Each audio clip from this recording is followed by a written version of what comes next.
지난주에는 출애굽기에 있는 말씀을 가지고 신을 벗으면 그런 제목의 말씀을 드리면서 그 말씀의 내용은 이와 같죠.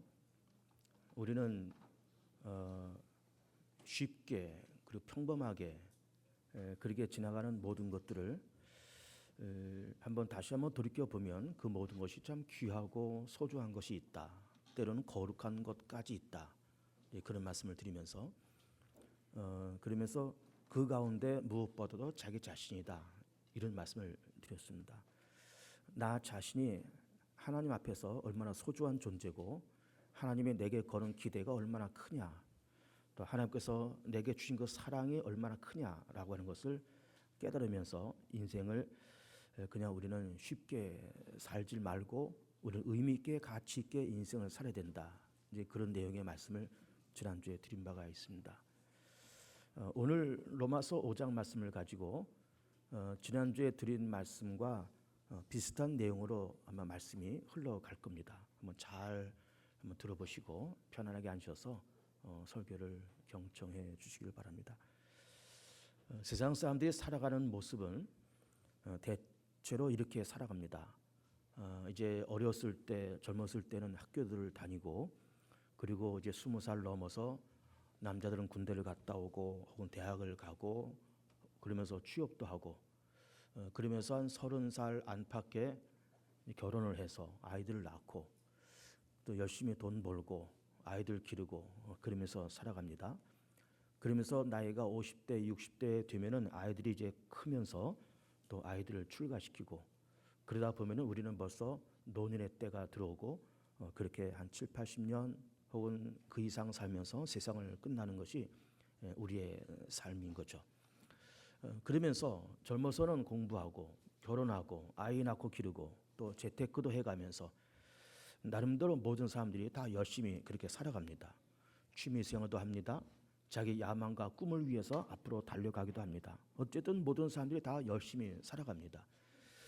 그렇게 열심히 산다고 하는 것은 다 좋은 것이고 또 누구나 다 그렇게 하는 것입니다. 그러나 그렇게 살면서 우리는 무슨 생각을 또 해야 되는가 하면은, 그러면 그렇게 열심히 세상 사는 것은 다 좋지만 이것이 인생의 전부일까라고 하는 의문을 한번 갖는 것이 좋다. 네, 그런 말씀을 드리고 싶은 겁니다. 이게 그럼 전부일까? 그냥 공부하고 시집장가 가고 아이들 낳고 돈 벌고 아이들 기르고 이렇게 사는 것이 다일까? 뭔가 그 이상의 혹은 그 외에 또 다른 것이 있지 않을까? 이런 것을 한번 생각해 보자. 그런 이야기인 겁니다. 그 이야기를 좀 드리려고 그런 겁니다. 그렇게 살아가는 것은 모든 사람들이 다 그렇게 살아가지만 뭔가 그 외에 또 무엇인가 있을 거다라는 것을 말씀을 드리고 싶은 겁니다. 그것이 뭔가 하면은 몇 가지로 나눠서 말씀드리면, 첫 번째는 우리의 근본을 먼저 알자. 그 말씀을 드리고 싶습니다. 우리의 근본을 알자. 우리의 출발을 알자.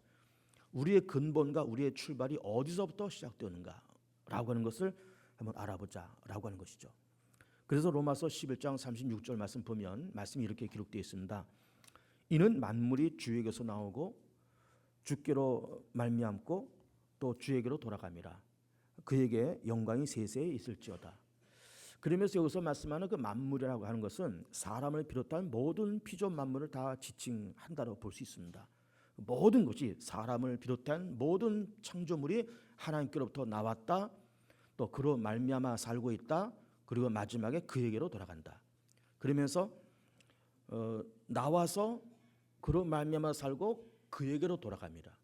이렇게 한글의 디귿자 형태를 위로 세운 그 모습이 바로 로마서 11장의 그런 말씀인 거죠. 그러면서 거기서 말씀하시는 그 근본 취지는 뭔가 하면은 우리는 사람이 되었던 모든 만물은 그 근본이 하나님이다. 그 출발이 하나님이다. 하나님께로부터 왔다. 이 말씀을 하시고 있는 겁니다.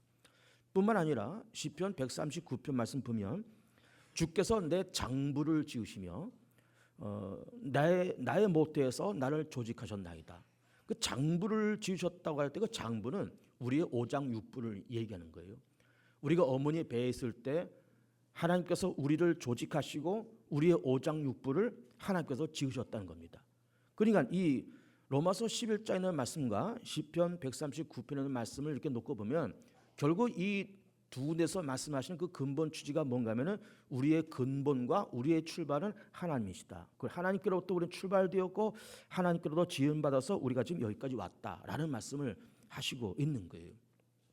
근본이다, 출발이다라는 이런 말씀을 드리고 있는 것인데, 왜 이런 말씀을 드리고 있는가 하면은 사람이 자기의 근본과 자기의 출발을 모르면 사람이 교만해지고 자기도 상처 입고 남도 상처 입히는 그런 일을 하게 됩니다.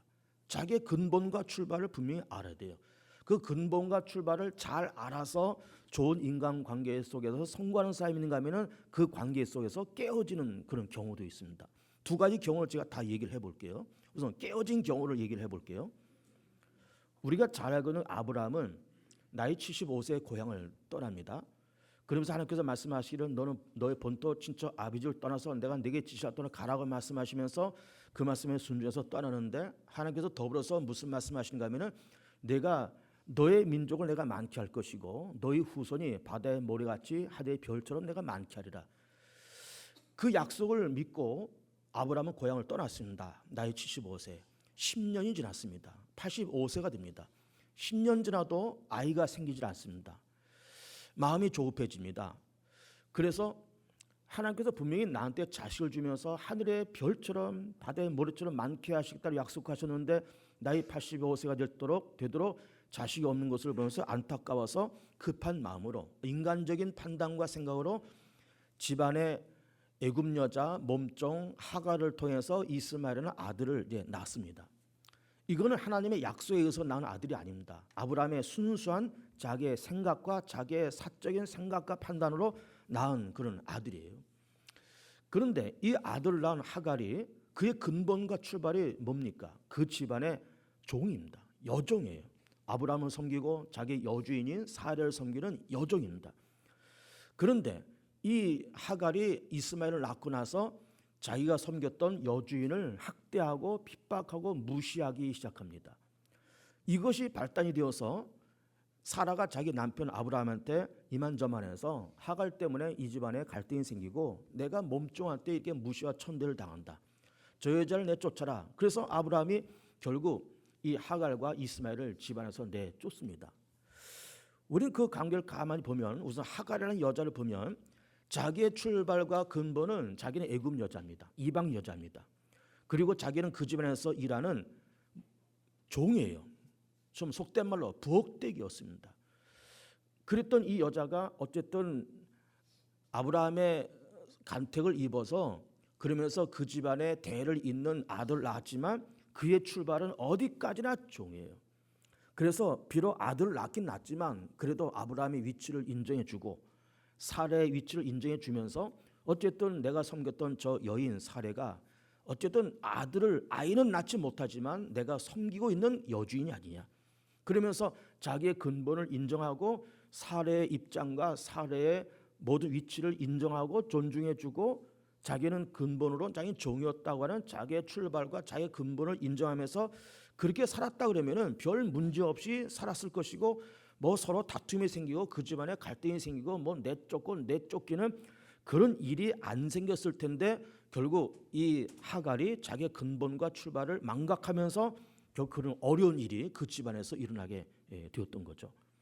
그 반대의 경우를 얘기를 해보겠습니다. 자기의 근본과 출발을 인정하면서 참 겸손하게 인간관계 속에서 성공한 경우도 있습니다. 군대에서 그 사병의 계급이 4단계로 되어 있잖아요. 짝대기 하나가 2등병이고 짝대기 2개면 1병, 3개면 상병, 4개면 병장입니다. 제가 상병쯤 됐을 때 제 한참 후배가 있었는데 2등병 후배가 있었는데 부대에서 이제 어떤 일이 있었는가 하면은 이제 하사관들이 모자라니까 이제 1병이나 2등병 군대 갓 입대한 사람들을 이제 차출을 해서 몸 좀 건강하고 튼튼한 아이들 차출을 해서 3개월 고강도 훈련을 시켜서 이게 단기 하사로 내보내는 그런 일이 있었어요. 그러면서 내 한참 후배인 그 친구가 지원을 하는 겁니다. 그래서 가서 어느 훈련소에 들어가서 3개월 고강도 훈련을 받고 이 사람이 하사 계급장을 달고 들어온 거예요. 내 후배인데 후배인데 이 사람이 하사 계급장을 달고 온 겁니다. 근데 이 사람이 참 생각이 반듯한 사람이라는 것을 지금 이렇게 느끼는 겁니다. 자기가 하사이면서도 그 자기의 근본과 출발을 어디입니까? 자기는 1등병, 2등병이었거든요. 그럼 나는 그 사람의 선임자였거든요. 비록 계급으로는 그 사람이 이렇게 하사 계급장을 달고 왔지만 나한테 깍듯하게 대하는 겁니다. 깍듯하게 대하고 그러면서도 자기 하사의 그 본분도 잃지 않고 그러면서 자기의 본분과 자기의 근본과 출발을 정확하게 지키면서 그렇게 일을 하는 걸 봤어요. 그래서 제가 그 사람 보면서 야, 참 사람이 생각이 반듯하다. 뭐 그 사람이 지금 어디에서 뭘 하는지는 모르겠지만 막 사회에 나와서 그 사람이 직장생활을 하든 아니면 자기 사업을 하든 그 사람 분명히 성공했을 거다. 그런 생각을 하는 겁니다. 그러니까 이 사람이 세상을 살면서 자기의 근본과 출발이 어디냐라는 것을 안다는 것은 굉장히 중요한 거예요. 우리의 근본과 출발이 어디입니까? 우리의 근본과 출발은 하나님입니다. 우리 하나님이 지으셨고 우리의 모태에서 하나님이 지으셨고 우리 오장육부까지 하나님께서 오묘하게 섬세하게 지으셨다라고 그렇게 말씀을 하시고 있는 겁니다. 또 다른 근본과 출발은 뭘까요? 에베소 2장에서 말씀하시기를 우리는 허물과 죄로 죽었었던 이란 말씀을 하고 있습니다. 여러분 그 말이 굉장히 중요한 말입니다. 에베소 2장 1절 말씀에 허물과 죄가 있잖아요. 그것으로 말미암아 죽었던 그 죽었던이라는 그 말을 조금 우리가 좀 이해하기 쉽게 표현한다 그러면은 죽음에 걸려 있었던이란 그런 말로 표현이 가능한 겁니다. 우리는 허물이 있고 죄가 있었는데 그래서 우리는 죽음에 걸려 있었던 우리다. 이것이 우리의 출발이고 우리의 근본이라는 겁니다. 우리의 출발이 어디라는 겁니까? 우리의 근본이 어디라는 겁니까? 우리는 죽음에 걸려 있었던 그런 사람들, 죽음에 걸려 있었던 그런 운명 가운데 살던 우리들이다. 이런 말씀을 하시고 있는 겁니다. 더불어서 오늘 로마서 5장을 이렇게 선택하면서 나는 누구인가 우리의 출발과 근본을 보자라는 말씀을 드리면서 왜 이 로마서 5장을 선택했는가 하면은 우리의 출발과 근본이 어디냐라는 말씀을 정확하게 말씀하고 있습니다. 여러분이 읽으면서 어떻게 느끼셨는지 모르겠지만 6절에 8절에 10절에 6절에서는 우리의 출발과 근본이 뭐라고 얘기가 오는가 하면은 우리가 연약했을 때, 8절에서는 우리가 죄인 되었을 때, 10절에서는 우리가 원수 되었을 때, 이것이 우리의 출발과 근본이라는 겁니다. 연약하다, 죄인이었다, 그리고 원수였다 이런 말씀을 하시고 있는 겁니다. 여러분 연약하다는 말이 뭘까요?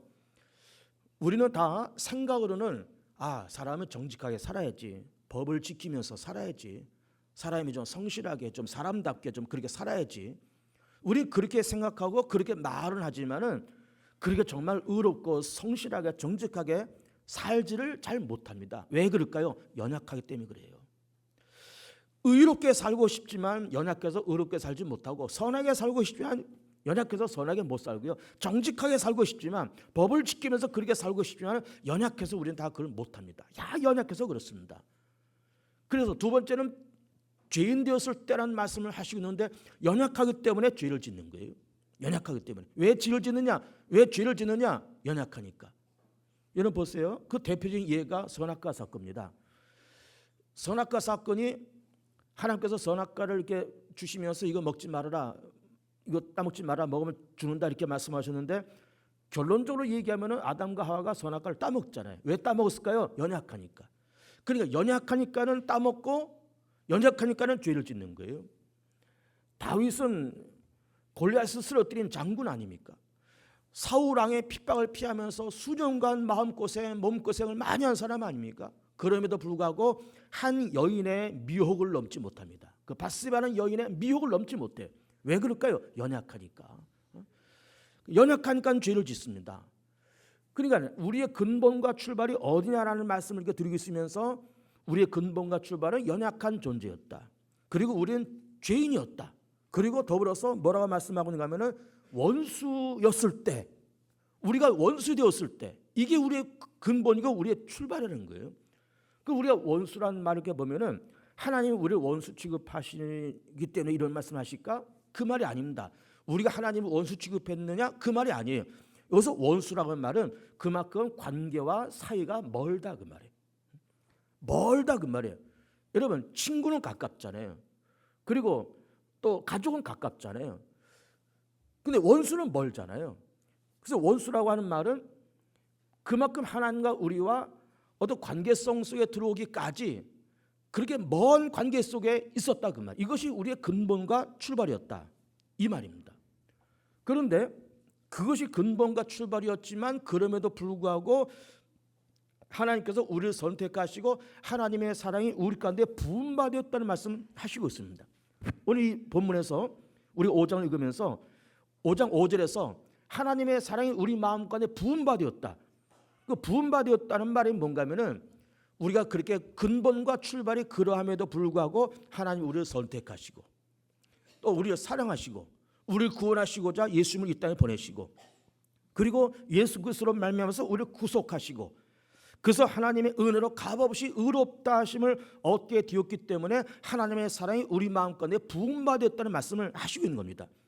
여기서 5장 5절에 부음받았다는 말은 이렇게 우리가 해석을 할 수가 있습니다. 그냥 뭐 이렇게 차 한 잔 타고 이렇게 주전자에다가 물 끓여서 이렇게 차 한 잔 타는 그런 붓는 그런 의식이 아니고 쏟아붓는 거 있지 않습니까? 막 여름 장마철에 막 장대비 막 쏟아붓는 거, 아니면 폭포수가 막 위에서 막 쏟아붓는 거, 쏟아붓는 그런 걸 얘기하는 겁니다. 하나님의 사랑이 막 나한테 쏟아부어서 사랑받을 만한 자격이 없음에도 불구하고 우리 근본과 출발이 연약한 존재여 죄인이여 원수지간처럼 먼 관계에 있는데 하나님의 사랑이 쏟아져서 우리가 선택받았고 예수가 이 땅에 오셔서 우리 허물과 죄를 담당하시고 십자가로 죽으셨다는 말씀을 하시고 있는 겁니다. 그런데 그만큼 하나님의 사랑과 선택을 받았다는 말씀을 하심과 동시에 특별히 로마서 3장에서는 이렇게 말씀하시고 있습니다. 그리스도 예수 안에 있는 구속으로 말미암아 하나님의 은혜로 값없이 의롭다 하심을 얻은 자 되었느니라. 구속으로 말미암아 은혜로 의롭다함을 얻게 되었다는 말씀을 하시고 있습니다. 구속이라고 하는 말은 이 말은 그냥 우리가 편안하게 구원이라고 그렇게 해석해도 괜찮습니다. 하나님이 우리를 구원하셨다. 죄에서 사망에서 우리를 구원하셨다. 건졌다. 질병과 고통과 절망에서 우리를 건졌다. 구원하셨다라고 그렇게 해석해도 좋지만 이 구속이라고 하는 말은 그렇게 해석하는 거 가능하지만 조금 전문적으로 해석한다 그러면은 구원하시되 어떤 대가를 지불하고 구원하는 것, 이것이 바로 구속인 거예요.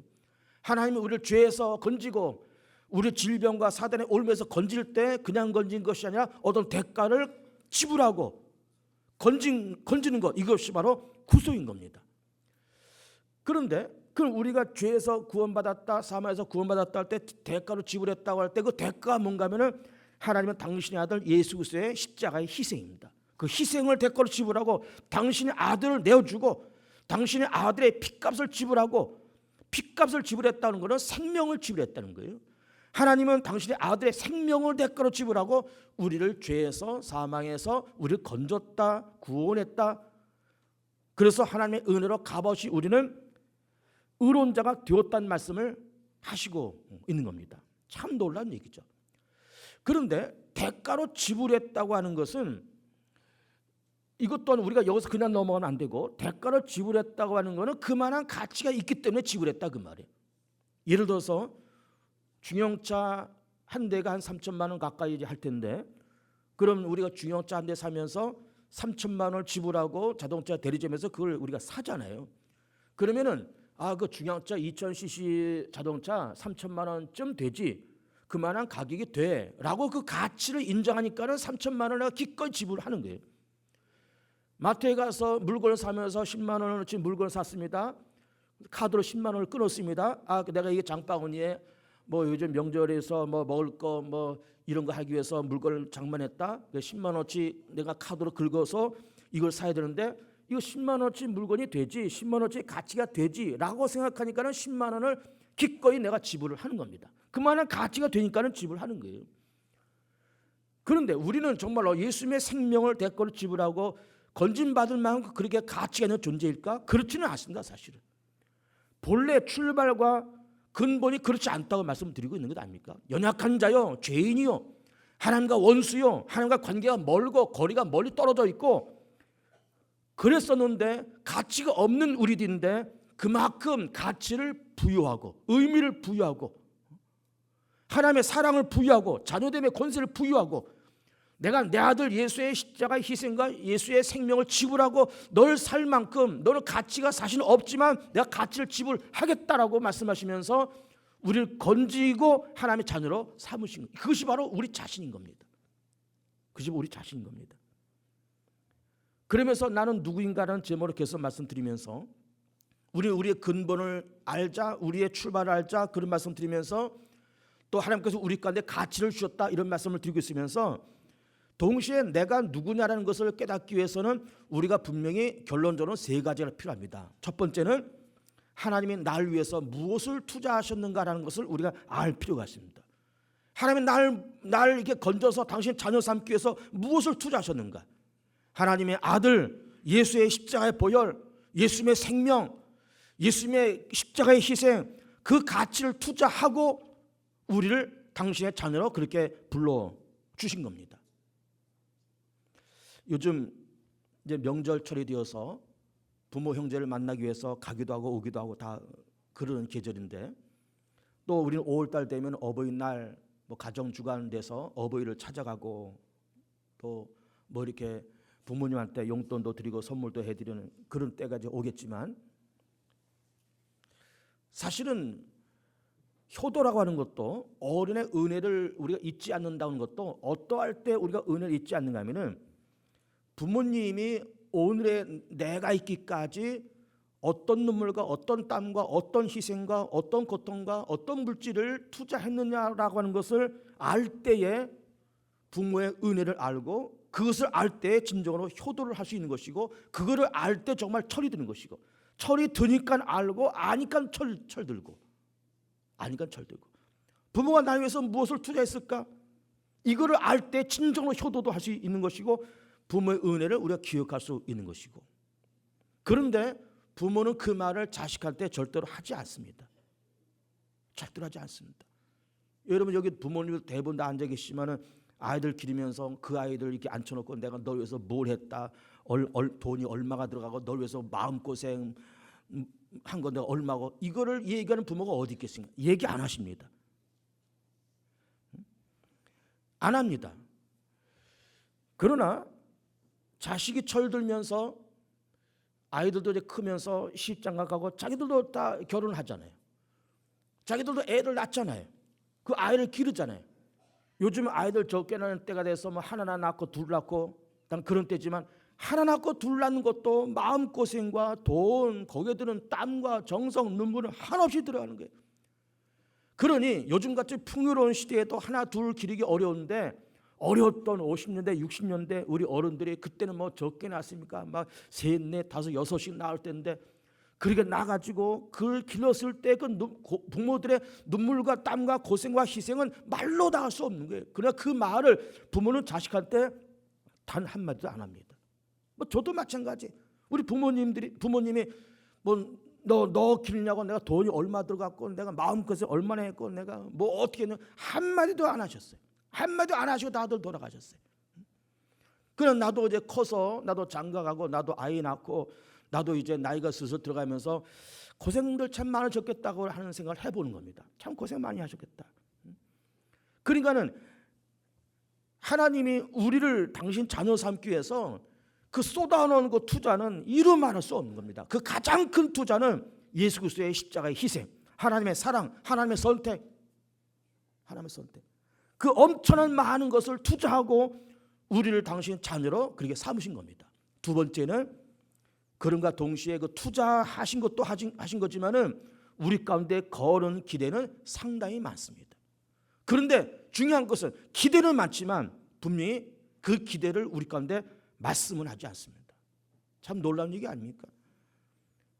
부모와 자식 관계 조금 전에 말씀드렸지만은 부모가 자식한테 앉혀놓고 나 너한테 투자한 게 얼마다 말도 안 하지만 난 너한테 거는 기대가 뭐다라는 것도 말씀 안 합니다. 왜? 그래서 자식들 요즘 취직하기 어렵고 돈 벌기 어려운데 거기다 부모한테 또 얹혀서 부담 될까 봐 그것도 말 안 합니다. 야, 한 달에 용돈 좀 얼마씩 좀 줘. 그랬으면 좋네. 그 말이 목구멍 끝까지 나오지만 그 말을 못 하잖아요. 너 전화 좀 자주 해. 말하고 싶지만 바쁜데 저것 때문에 전화할 수가 있나? 그 말을 못 한단 말이에요. 야, 좀 자주 좀 찾아와. 말하고 싶지만 그 말도 목구멍에서 나오질 않는 거예요. 거는 기대가 크지만 말을 못한다 이 말이에요. 말을 못합니다. 하나님도 마찬가지. 하나님도 우리한테 거는 기대가 왜 없겠습니까?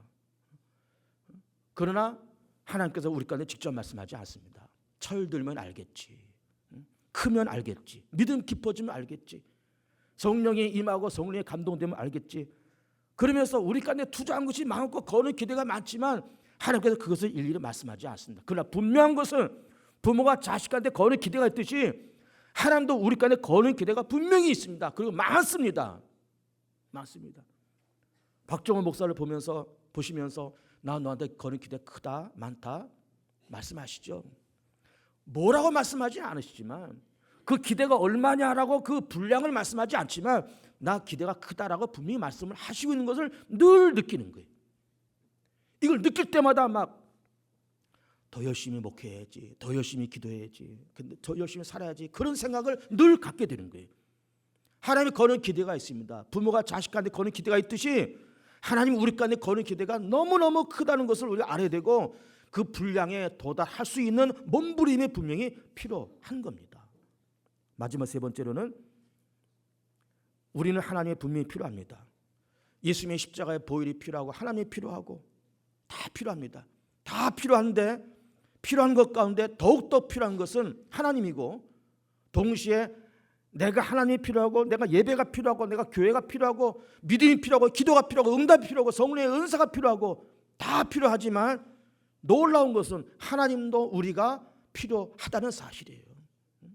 하나님도 내가 필요하다는 겁니다. 하나님도 내가 필요하다는 거예요. 하나님이 개봉중학교를 바라보시면서 우리 개봉중학교 뭐 그 큰 교회 아닙니다. 그런데 개봉중학교가 필요하시다는 거예요. 박종호 목사가 대단한 사람은 아니지만 박종호 목사에게 굽어 살피시면서 야 박종호야 난 너 필요하다라고 그렇게 말씀하시는 그 음성이 있단 말이에요. 우리 모두 각자의 하나님께서 거는 기대가 있고 난 너 필요해. 중직자일수록 더 필요하시고요. 지난주에 등록한 초신자도 지난주에 세례받은 초신자들도 하나님께서 바라보시면서 난 너 필요하다 라고 말씀하시는 그 음성을 듣기를 축복합니다. 여러분 그 필요하다고 하는 것의 성경적인 근거가 어딘가 하면은 누가복음에 있는 말씀이에요. 그 100마리의 양이 있지 않습니까?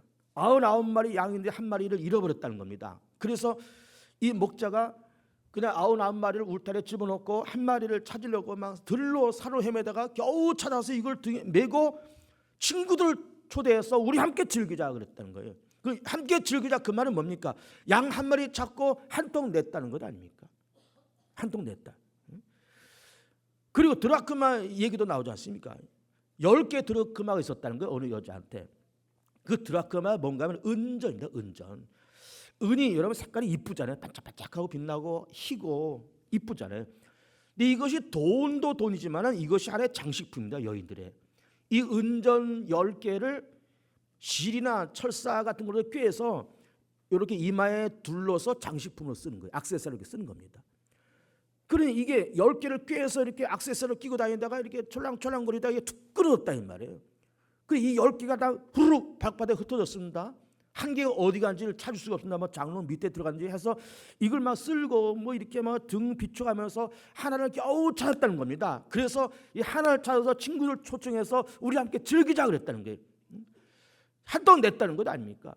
그 우리는 이 99마리 양 또 드라크마 비유를 이렇게 얘기하면서 우리 흔히 그 말씀을 어떻게 비유하는가 하면은 잃어버린 한 생명을 찾아야 된다, 전도해야 된다. 그렇게 그 말씀을 흔히 비유를 합니다. 물론 맞습니다. 그런데 그 말씀을 또 다른 각도로 본다 그러면은 이 목자에게는 한 마리 양이 필요합니다. 이 여인에게 잃어버린 드라크 하나가 소중하고 또 이 여인에게 꼭 필요한 거예요. 이 꼭 필요한 겁니다.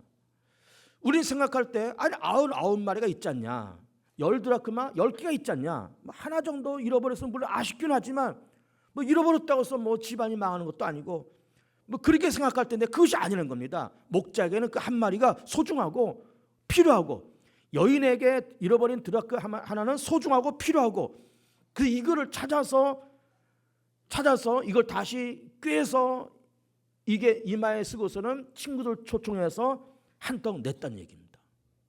무슨 말씀일까요? 드라크마 하나는 사실은 보잘것없는 것이고 잃어버린 한 마리 양도 사실은 보잘것없는 거지만 그것은 보잘것없는 우리 자신이지만 하나님에게는 필요한 존재라는 거예요. 개봉주한교회 대단한 교회 아니고 큰 교회 아니고 보잘것없는 교회지만 하나님의 입장에서는 개봉주한교회도 소중하고 필요한 교회라는 거예요. 여러분 자신도 우리가 우리 자신 볼 때는 별것 없다 그랬습니다. 열등감도 많고 못생기고 성격도 못났고 무능력하고 의지도 약하고 참 무능하게 짝이 없지만 하나님께서 우리를 바라보시면서 너는 너 자신을 그렇게 볼 줄 모르지만 나는 내가 필요하다라고 말씀을 하신다는 거예요. 그 음성을 들어야 되는 겁니다. 개봉중학교에 필요한 교회고 우리 모두가 다 참 부족한 것이 많고 무능한 자지만은 하나님께서 우리를 바라보시면서 필요하다. 개봉중학교 필요하다. 박주호 목사 너 필요해. 개봉중학교 우리 항조주 다 필요해. 그렇게 말씀하시는 그 음성 들으면서 나는 하나님께로부터 많은 투자를 받은 사람이고 내게 거는 기대가 크시고 내가 하나님 필요하듯이 하나님도 나를 정말로 필요하다고 하는 그런 깨달음이 우리 간에 분명히 필요한 겁니다. 그런 차원에서 우리는 세상을 엄벙덤벙이나 대충대충 시간 떼어가면서 그렇게 살 수가 없는 겁니다. 하나님이 내게 주신 내게 거신 기대가 크고 나를 바라보시면서 필요하다고 말씀하시기에 우리 인생은 진지하게 정말 열심히 정말 뜨겁게 내 사명을 감당하고 정말 사명 감당하고 그러면서 삶을 가치 있게 가정이라는 사명을 맡겨서 이 가정을 아름답게 자식이라는 사명을 맡겨서 그 자식을 번듯하게 교회를 맡겨서 그 교회를 번듯하게 내게 직업을 맡겨서 그 직업을 내가 번듯하게 그렇게 만들어드리고 나를 위해서 십자가에서 죽으시고 부활하신 예수 그리스도가 정말 존귀하게 그 이름이 드러나는 데에 내 삶의 쓰임받기를 사모하면서 그렇게 세상을 살아가야 되는 것입니다. 세상을 그냥 덜렁덜렁 그렇게 살아가는 것이 아니고 시간 떼어가고 너 한 해 지났네 또 한 해 지났네 한 살 먹었네 뭐 이제 애들 다 컸으니까 뭐 다 이제 시집장 보내야 되네 그렇게만 사는 것이 아니고 물론 그것도 필요하지만 하나님께서 내게 주신 기대가 크고 나를 위해서 투자한 것이 많고 하나님의 나를 필요하시다고 말씀하시기에 인생을 가치 있게 의미 있게 건강하게 그렇게 살아가야 된다고 하는 그런 비전과 열정이 분명히 필요한 것입니다. 예수 안에서 영혼이 잘리고 범사가 자리고 강건해지고 예수 안에서 풍요로워지고 넉넉해지고 쓰임받아서 하나님 앞에 영광이 되고 우리 위해서 십자가에서 죽으시고 부활해 그리스도가 존귀하게 되는 모든 축복이 우리 모든 교우들 가운데 있게 되기를 축복합니다. 이 시간에 합심해서 같이 기도합니다. 주님